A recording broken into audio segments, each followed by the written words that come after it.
This presentation is about AudEx, an expert system. AudEx isn't just any expert system, it's an ultimate hybrid expert system. The development of AudEx initiated in January 2011, and the initial model was launched in January 2012. AudEx has the capability to not only analyze the decision-making process of auditors, but also model that process. It can also serve as a decision aid in the audit industry, as well as mitigate any negative judgment biases that could occur. The motivation behind developing AudEx has a lot to do with the profession adopting the International Financial Reporting Standards. With that comes a shift from GAAP, which was rule-based, to IFRS, which was principle-based accounting, meaning more judgment-based. Making appropriate and effective judgments is critical to the profession for a few reasons. Number one, auditors can be held liable under federal securities laws or common law. Over the last 10 years, there has been an enhanced focus by regulators. For example, the PCAOB, who now conduct inspections of public accounting firms. Lastly, there has been increased focus on professional skepticism. Also, there are negative judgment biases that come with making these judgments. If we can mitigate these biases, it would lead to more appropriate auditing judgments and hence overall increased audit quality. This expert system is fully functioning, and it can be used in the audit industry. And when I say fully functioning, at this point it's fully functioning for making fraud risk assessments. The rest is in progress. This expert system can be used as a decision aid for auditors. This would result in more appropriate and effective assessments, leading to overall increased audit quality, and by using a fully functioning expert system, not just a simulation of one, wider research can be obtained. A fully functioning system has been shown to influence novices and experts in their judgments. So let's talk about the expert system. Again, it's fully functioning in relation to making a fraud risk assessment. It is going to eventually be a complete, fully functioning hybrid expert system in the audit industry, but the first phase was focused on fraud risk assessment. It has been trained by an expert panel of audit managers and partners. This system consists of two parts, which is why I'm saying it is the ultimate hybrid. First, there's a rule-based mechanism, which most expert systems already contain. But then there's also this knowledge discovery component, which allows the system to discover and build models of decision-making capabilities. It can be trained to recognize and utilize decision-making of any one or a group of individuals. So, for example, if one person is sitting there and going through an assessment, it can model that one person's thought process.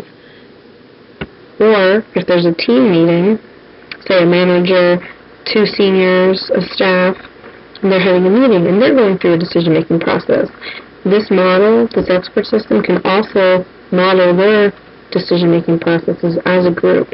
So it has the capability of acting as each one of these team players. It contains constructive dialogue. Constructive dialogue creates conversation in which the participants' primary purpose is learning and understanding.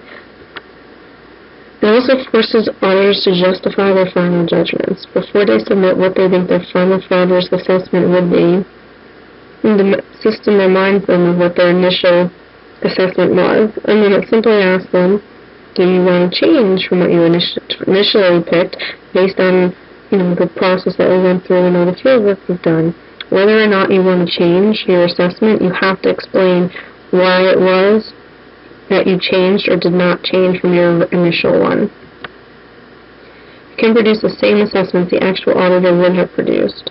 This was tested. More about that later. So here's a screenshot of the login screen of the expert system. So you'll have your user ID, user type, and a password.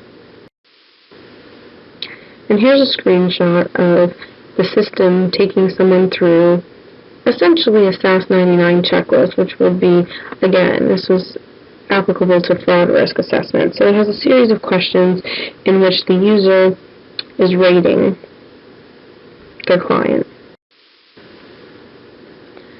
And as I mentioned earlier, the system was tested. One of the areas it was tested in was the dilution effect. The dilution effect is a negative judgment bias in which irrelevant cues, when processed along with relevant cues, cause an evaluator to underweigh the relevant cues. And this often causes an overweighted fraud risk assessment. The first hypothesis in this study was that less experienced auditors will make a lower fraud risk assessments when using the expert system as compared to not using the expert system. This was supported. The theory behind this hypothesis was that expert systems allow for improved judgment and decision quality, as well as reduced cognitive barriers when found when individuals are making judgments in a complex environment. Fraud risk assessment is a very complex area. Research on the use of expert systems in accounting and auditing has been extensive, and findings do suggest that expert systems enhance their decision-making. Decision aids that have been suggested to reduce judgment bias and create more appropriate assessments are especially the ones that make the knowledge and expertise of partners and managers available to all auditors in the firm have the potential of improving auditor judgments. I underlined some key words here: knowledge, expertise, partners, and managers. Now, this expert system has been trained extensively by audit managers and partners. So therefore, it is serving as a training tool because the users on this are actually learning as they're using it. So it's as if the partner or manager was sitting right there with them, teaching them. And so their knowledge is being passed down and taught. The second hypothesis was using an expert system as a decision aid reduces the dilution effect experienced by less experienced auditors. This was also supported. And the theory behind this hypothesis was that since expert systems can serve as learning tools, they can take the auditor interactively and methodically through a decision-making process, force the auditor to justify one's assessment, and provides a means of support to the auditor upon developing one's final judgment. Previous studies have also suggested that the use of a decision aid by auditors can actually restructure the auditor's task of making judgments in certain audit procedures. And a knowledge-based expert system that prompts auditors to focus their attention on relevant information will help them to screen out irrelevant information. So the variables in this experiment was the auditor's final judgment. That was the dependent variable, that being a fraud risk assessment. There were two independent variables: an expert system, whether making the initial assessment without the expert system and making the final assessment with the use of the expert system, and then relevance. One group contained relevant only information, and another group contained both relevant and irrelevant information. Before the experiment, we had 40 graduate-level auditing students pilot test, and there was an expert panel that also tested out this experiment for the expert system. The experiment itself utilized 46 audit seniors from a public accounting firm. They averaged 4.2 years of experience, and they've made about 8.13 fraud risk assessments in the last years. The case that was used was the fraud risk assessment case obtained from Wilkes and Zimmerman, 2004, and I had modified it for relevance to this study. The experimental design was like this. There's two condition groups, relevant only and both relevant and irrelevant. Part 1 of the experiment was identical. Both groups were presented with case evidence, and then they had to make an initial judgment. Then they were introduced to the expert system in developing the final judgment, and then they had to submit their final judgment. The only difference between these two groups was that the first group contained only relevant information, so it was with the thought of them not experiencing the dilution effect. That's also not really the most realistic scenario in real life. Here's a screenshot of participants using AudEx in making their assessments.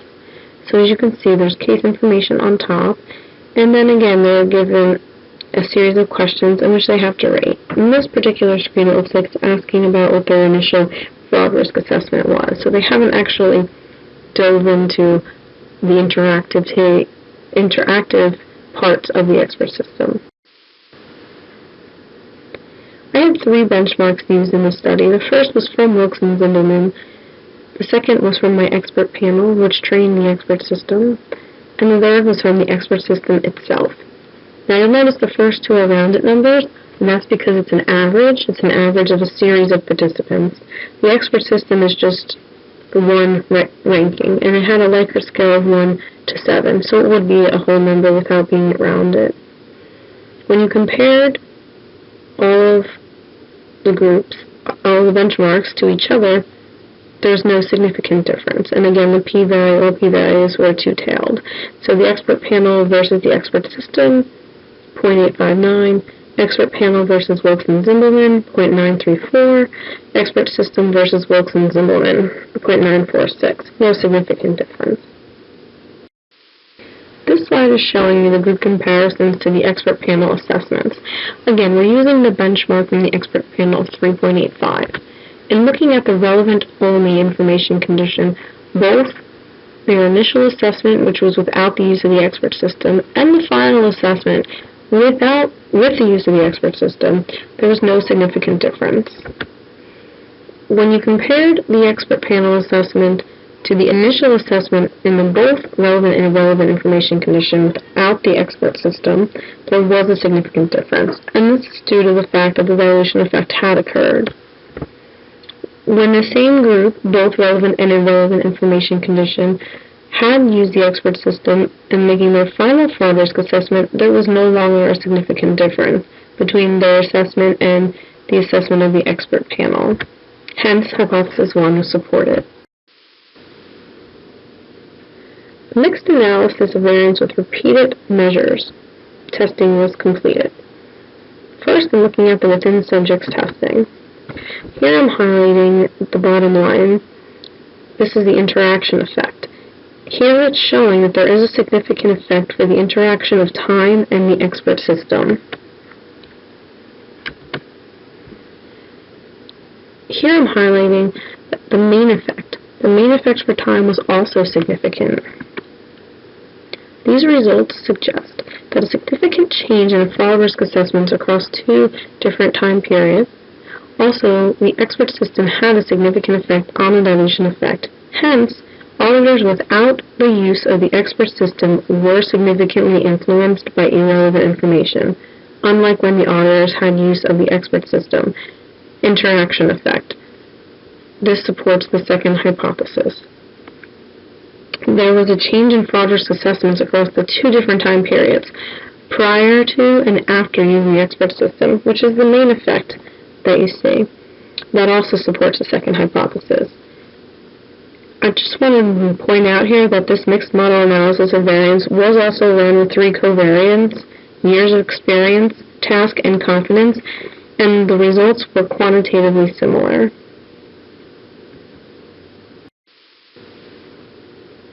Here you'll see, again, the mixed analysis of variance with repeated measures results of the between subjects testing. Here, when you look at the group, you'll see that there was no significance. What does that mean?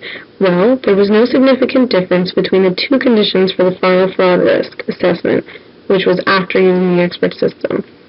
Hence, use of the expert system mitigated the dilution effect in the condition with both relevant and irrelevant information, which supports the second hypothesis. Again, also note that this was run with the 3 covariants: years of experience, task, confidence, and results were quantitatively similar. Future research can extensively be done with the use of AudEx.